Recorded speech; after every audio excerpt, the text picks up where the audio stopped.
జై భీమ్, జై తెలంగాణ, జై భీమ్.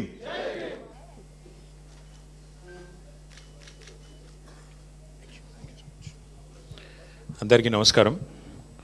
గౌరవనీయులు శాసన మండలిలో మన ప్రతిపక్ష నాయకులు పెద్దలు శ్రీ మధుసూనాచారి గారు, గౌరవ మాజీ మంత్రివర్యులు పెద్దలు శ్రీ కొప్పుల ఈశ్వర్ గారు, ప్రశాంత్ రెడ్డి గారు, పొన్నాల లక్ష్మయ్య గారు, శ్రీనివాస్ గౌడ్ గారు, గంగుల కమలాకర్ గారు, అట్లాగే రాజ్యసభలో మరి మన రాజ్యసభ సభ్యులు మన నాయకులు శ్రీ వద్దిరాజు రవిచంద్ర గారు, గౌరవ రాజ్యసభ మాజీ సభ్యులు లింగయ్య యాదవ్ గారు, గౌరవ మాజీ శాసనసభ్యులు మన వేదిక పైన కూర్చున్న పెద్దలు, అట్లాగే మన మాజీ ఉప ముఖ్యమంత్రి శ్రీ మొహమ్మద్ మహమూద్ అలీ గారు, జనరల్ సెక్రటరీ పార్టీ అదేవిధంగా మాజీ రిటైర్డ్ ఐపీఎస్ అధికారి శ్రీ ఆర్ఎస్ ప్రవీణ్ కుమార్ గారు, మా తమ్ముడు సభాధ్యక్షుడు ఎర్రోల శ్రీనివాస్ గారు, దేవిప్రసాద్ గారు, విజీ గౌడ్ గారు, మా తమ్ముడు రాజారాం యాదవ్ గారు, అదేవిధంగా తలసాని సాయి గారు, మా ఎమ్మెల్సీ శ్రవణ్ గారు, ఇంకా మా మాజీ శాసన మండలి సభ్యులు శ్రీ సలీం గారు, మాజీ శాసనసభ్యులు బొల్ల మల్లయ్య యాదవ్ గారు, మాజీ జిల్లా పరిషత్ చైర్మన్ శ్రీమతి తులవుమ గారు, ఇంకా కార్యక్రమంలో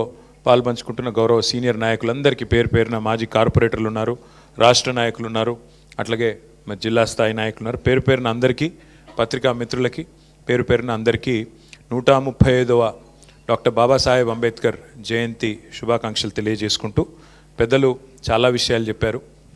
నేను క్లుప్తంగా 4 విషయాలు మాత్రమే ముందు చెప్పాలనుకున్నాను. ఒకటి, మహాకవి శ్రీశ్రీ అన్నట్టుగా పోరాడితే పోయేదేమీ లేదు బానిస సంఖ్యలు తప్ప అని చెప్పి మహాకవి శ్రీశ్రీ గారు ఒక సందర్భంలో అన్నమాట. ఇవాళ నిజంగా కూడా తెలంగాణలో అది నిజమైంది. 2023 డిసెంబర్ 7 నాడు అధికారంలోకి వచ్చిన కాంగ్రెస్ పార్టీ 2024 ఏప్రిల్ 14 నాడు బాబాసాహెబ్ అంబేద్కర్ గారిని బందీ చేసి పెట్టింది. 125 అడుగుల ఎత్తులో ప్రపంచంలోనే అతిపెద్దదైన బాబాసాహెబ్ అంబేద్కర్ విగ్రహాన్ని కేసీఆర్ గారు నిర్మాణం చేశారన్న కోపంతో ఆ మహానుభావుడిని సంఖ్యలలో 2024 ఏప్రిల్ 14 నాడు అక్కడికి ఎవరిని పోనీయకుండా బంధించి పెట్టింది కాంగ్రెస్. 2025లో కూడా అదే అక్కస్తో ఇది కేసీఆర్ కట్టిన విగ్రహం, ఇది కేసీఆర్ ఆనవాళ్ళు అనే ఉద్దేశంతో బాబాసాహెబ్ లాంటి మహానుభావుడిని మళ్ళీ బంధించి మళ్ళీ అవమానించింది కాంగ్రెస్ ప్రభుత్వం, రేవంత్ రెడ్డి ప్రభుత్వం. అందుకే మొన్న విద్యార్థి విభాగం ఇక్కడ మా గెల్లు శ్రీనివాస్ గారి నాయకత్వంలో ఒక 15 రోజుల కింద ఇదే భవన్లో మీటింగ్ జరిగితే ఆ రోజు మేము నిర్ణయం తీసుకున్నాం. మరి 4 నుంచి 14 వరకు మా విద్యార్థులు మూసీ పోరుబాట పేరిట కథం దొక్కబోతా ఉన్నారు. మూసీ తీరంలో జరుగుతున్న అన్యాయాన్ని, దమనకాండను వ్యతిరేకిస్తూ ఏప్రిల్ 14 బాబాసాహెబ్ జయంతి నాడు ఈ కార్యక్రమం ముగుస్తుంది. ఒకవేళ మీరు కనుక ఈసారి ఏప్రిల్ 14 నాడు బాబాసాహెబ్ను మళ్ళొక్కసారి గత 2 సంవత్సరాలు చేసినట్టే ఈ సంవత్సరం కూడా బందీ చేసి పెడితే మేమే వస్తాం, వందలాదిగా వేలాదిగా వచ్చి ఆ సంఖ్యలు బద్దలు కొడతామని చెప్పి ఆ రోజు చేసిన హెచ్చరిక ఇవాళ ఫలించి సచ్చినట్టు ఇవాళ రాష్ట్ర ప్రభుత్వం అక్కడ ఏర్పాట్లు చేసింది. ఈ మాట ఎందుకు చెప్తా ఉన్నా అంటే నిజంగానే పోరాడితే పోయేది ఏమీ లేదు. ఇట్లాంటి మూర్ఖ ప్రభుత్వాలకు, ఇట్లాంటి అరాచక ప్రభుత్వాలకు, ఇట్లాంటి పెత్తందారి పోకడలకు, ఇట్లాంటి నియంతృత్వ ఆలోచనలు ఉండే ముఖ్యమంత్రులకు బుద్ధి వస్తుంది, ప్రజలకు భయపడతారు తప్ప ఇంకోటి కానే కాదు. ఇది నేర్పింది మనకెవరో కాదు, డాక్టర్ బాబాసాహెబే. ఆయన చెప్పిన మాట బోధించు, సమీకరించు, పోరాడు. కేసీఆర్ గారు అదే ఆలోచన విధానంతో, అదే అంబేద్కర్ తత్వాన్ని జీర్ణం చేసుకొని లక్షల సంఖ్యలో ప్రజల్ని సమీకరిస్తూ తెలంగాణ రాష్ట్ర ఏర్పాటు ఆవశ్యకతను వారికి వివరిస్తూ, తెలంగాణ రాష్ట్రం ఏర్పడితే ఎవరికి ఏం ప్రయోజనం వస్తుందో వివరించి చెబుతూ, అడుగడుగున తెలంగాణ కోసం పోరాడుతూ చివరికి చావు నోట్లో తలబెట్టి ఆ బోధించు, సమీకరించు, పోరాడు అనే అంబేద్కర్ తత్వాన్ని పూర్తి స్థాయిలో వంట పట్టించుకొని అల్టిమేట్గా రాష్ట్రాన్ని సాధించింది అంబేద్కర్ గారి బాటలో, అంబేద్కర్ గారు రాసిన రాజ్యాంగం ఆలంబనగా. ఆర్టికల్ 3 అనేదే లేకపోతే రాజ్యాంగంలో ఇవాళ తెలంగాణ రాష్ట్రం లేదు. ఈ మాట కేసీఆర్ గారు శాసనసభ వేదికగా చెప్పారు. అంత మాత్రమే కాదు, నిజంగా అంబేద్కర్ గారు చెప్పిన ఒక గొప్ప మాట, ఒక గొప్ప ఆలోచన విధానం. విద్యనే అల్టిమేట్గా వికాసానికి, విద్యనే సమాజంలో సమానత్వానికి దారితీస్తుందనే ఒక ఆలోచన ఏదైతే ఉన్నదో దానికి అనుగుణంగా పెద్దల ఆర్ఎస్ ప్రవీణ్ గారి నాయకత్వంలో ఆనాడు వారు సెక్రటరీగా ఈశ్వర్ గారు, అదేవిధంగా కమలాకర్ గారు మంత్రులుగా, మా సత్యవతి రాథోడ్ గారు మంత్రులుగా, ఎస్సీ ఎస్టీ బీసీ మైనారిటీ మా ఉప ముఖ్యమంత్రి గారి నాయకత్వంలో ఆనాడు 1000 గురుకుల పాఠశాలలు పెట్టి దాదాపు 6.5 లక్షల మంది పిల్లలకు సంవత్సరానికి 1,20,000 రూపాయల చొప్పున వారి మీద ఖర్చు పెడుతూ వారిని ప్రపంచంతో పోటీపడే పౌరులుగా తయారు చేయాలనే సంకల్పాన్ని తీసుకున్నది కేసీఆర్ ప్రభుత్వం. ఇవాళ వాటిని కూడా సరిగ్గా నిర్వహించలేకపోతున్నది రేవంత్ రెడ్డి ప్రభుత్వం. ఆ 1000 గురుకులాల్లో ఇవాళ మరణ మృదంగం మోగుతూ ఉన్నది. 130 మంది పైచిలకు పిల్లలు ఇప్పటికి విషాహారం వల్ల బలవన్ మరణాల వల్ల ఆత్మహత్యలు చేసుకునే ఒక దౌర్భాగ్యపు పరిస్థితి వల్ల మన తెలంగాణ రాష్ట్రంలో ఉన్న మాట నేను మీకు గుర్తు చేస్తూ ఉన్నా. అట్లాగే ఇంకొక మాట కూడా ఈ సందర్భంగా మీకు గుర్తు చేయాలి. కాంగ్రెస్ పార్టీకి ఎన్నడైనా కూడా డాక్టర్ బాబాసాహెబ్ అంబేద్కర్ గారిని రాజకీయ అవసరాల కోసం వాడుకున్న తప్ప వారికి ఎన్నడూ గౌరవం ఇవ్వలేదు కాంగ్రెస్ పార్టీ. 1952లో 54లో తర్వాత 2 సార్లు బాబాసాహెబ్ని పార్లమెంట్కి రాకుండా కుట్ర చేసి ఓడగొట్టింది కాంగ్రెస్ పార్టీ. అట్లాగే డాక్టర్ బాబాసాహెబ్ ఆనాడు హిందూ కోడ్ బిల్ని మొత్తం మహిళలకి సమానత్వాన్ని, మహిళలకు జరుగుతున్న అన్యాయాన్ని, వివక్ష పట్ల పూర్తి స్థాయి వారికి హక్కులు కల్పిస్తూ బిల్లు తీసుకొస్తే ఆ బిల్లును ఆ రోజు పార్లమెంటుకు రానియకుండా ఆనాటి కాంగ్రెస్ ప్రభుత్వం మరి కుట్ర చేస్తే చివరికి మంత్రి పదవికి కూడా నిరసనగా రాజీనామా చేసిన నాయకుడు, మహిళల పట్ల అంకిత భావాన్ని ఆనాడే తన రాజీనామాతో ప్రకటించిన నాయకుడు డాక్టర్ బాబాసాహెబ్ అంబేద్కర్.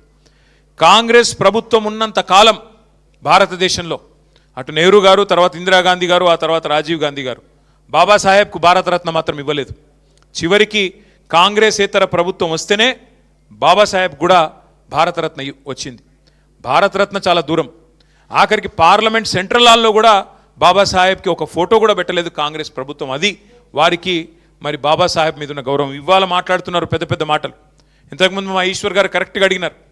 ఆ బాబాసాహెబ్ పేరును రాజకీయంగా వాడుకోవడం కోసం కేసీఆర్ గారు దళిత బంధు పెట్టి 10 లక్షలు ఇస్తే మేము 12 లక్షలు ఇస్తామని చెప్పి ఆ స్కీమ్కు అంబేద్కర్ అభయాస్తం అని పేరు పెట్టినారు.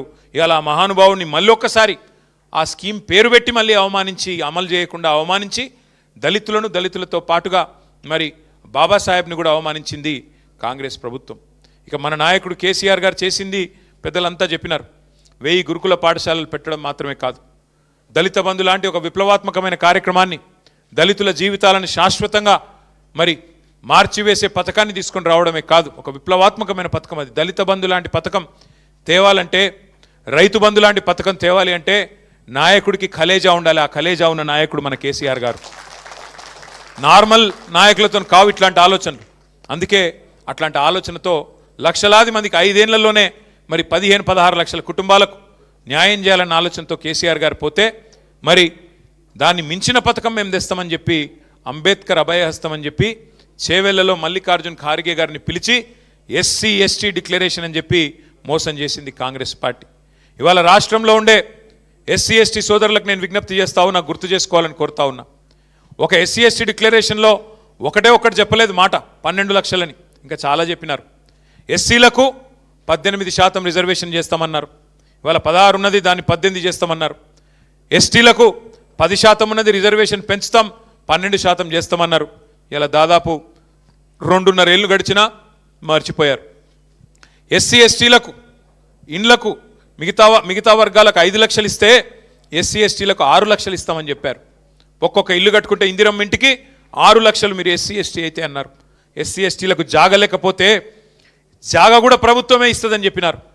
అట్లాగే ఇంకొక మాట కూడా చెప్పారు విద్యార్థులకు, ఎస్సీ ఎస్టీ విద్యార్థులకి, బీసీ విద్యార్థులకి 10వ తరగతి పాస్ అయితే 10,000, 12వ తరగతి పాస్ అయితే 15,000, డిగ్రీ పాస్ అయితే 25,000, పీజీ పాస్ అయితే 1,00,000, పిహెచ్డి చేస్తే 5 లక్షలు ఇస్తామని చెప్పి నమ్మబలికి ఇంకా చాలా మాటలు చెప్పి ఎస్సీ ఎస్టీ డిక్లరేషన్లో కూడా కాంట్రాక్టులు 42% ఇస్తామన్నారు.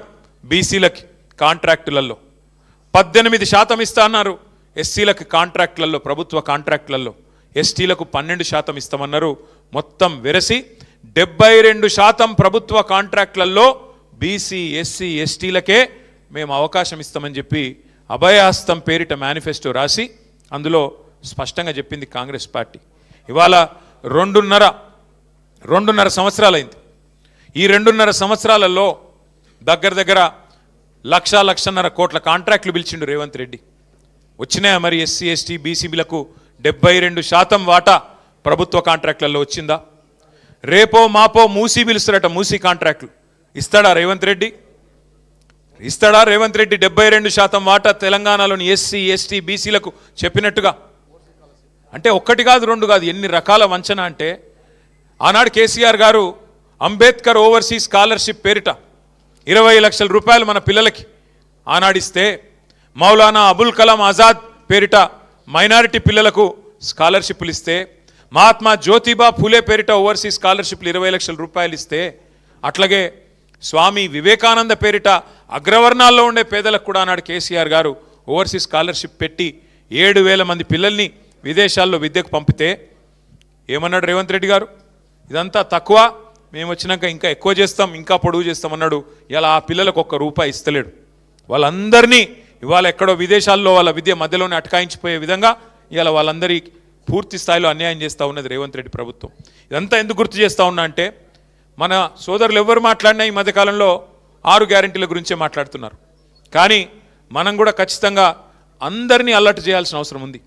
ఎస్సీ ఎస్టీ డిక్లరేషన్ పేరిట కాంగ్రెస్ చేసిన మోసాన్ని ఈ రాష్ట్రంలోని ప్రతి గిరిజన తాండాకు, ప్రతి గిరిజన గూడానికి, ప్రతి దళిత వాడకు, ప్రతి దళిత గ్రామానికి, ప్రతి దళిత సోదరుడికి సోదరికి తెలిసే విధంగా వాళ్ళను జాగృతం చేయాల్సిన బాధ్యత ప్రధాన ప్రతిపక్షంగా మన మీదనే ఉన్నది.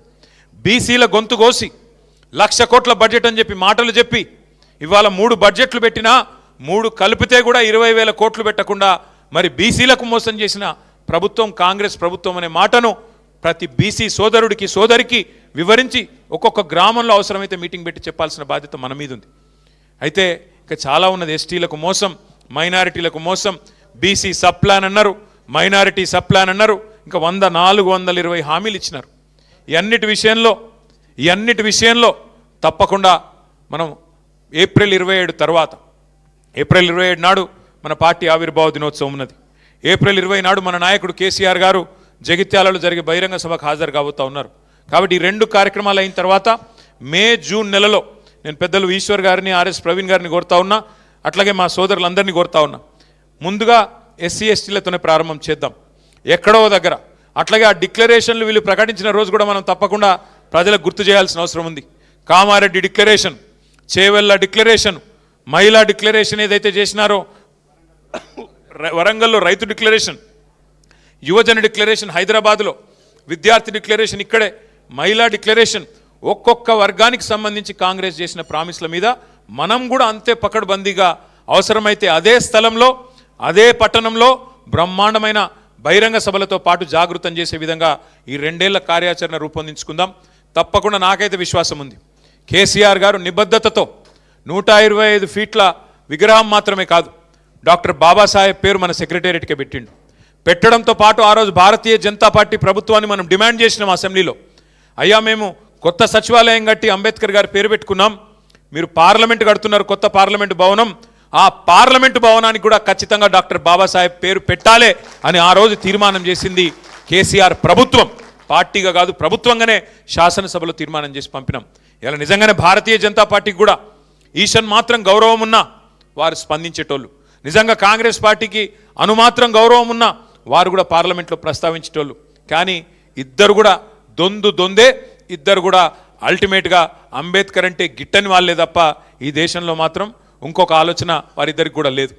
ఇంకొక మాట కూడా మనం ఈ సందర్భంగా గుర్తు చేసుకోవాలి. డాక్టర్ బాబాసాహెబ్ని కొందరివాడుగా చిత్రీకరించే కొంత ప్రయత్నం. ఒకటి మాత్రం పక్కా, మనిషి పుట్టిన 5 నిమిషాలకి పుట్టేది కులం. నువ్వు ఏ కులంలో పుడతావు నీకు తెలియదు. పుట్టిన 5 నిమిషాలకి నువ్వు ఫలానా కులం, ఫలానా మతం, ఫలానా దేశం అని, ఫలానా రాష్ట్రం 5 నిమిషాల తర్వాత ఖరారైతుంది. ఇక వాటి గురించి జీవితం అంతా సచ్చదాకా కొట్లాడుకుండే. నీ కులమేంది, నీ మతమేంది, నీ దేశమేంది, నీ ప్రాంతమేంది, దాని గురించి మళ్ళీ సచ్చదాకా. మనిషి పుట్టినాక 5 నిమిషాలకు పుట్టే కొన్ని విషయాలను పట్టుకొని జీవితాంతం తనలాడే పరిస్థితి. కానీ మనందరం గర్వంగా ఒక మాట మాత్రం చెప్పుకోవాలి. ఆనాడు ఈ రోజు అంటే చాలామంది మన పిల్లలు విదేశాల్లో చదువుతున్నారు, కానీ ఆ రోజు విదేశాలకు పోవడమే కష్టతరమైన రోజుల్లో.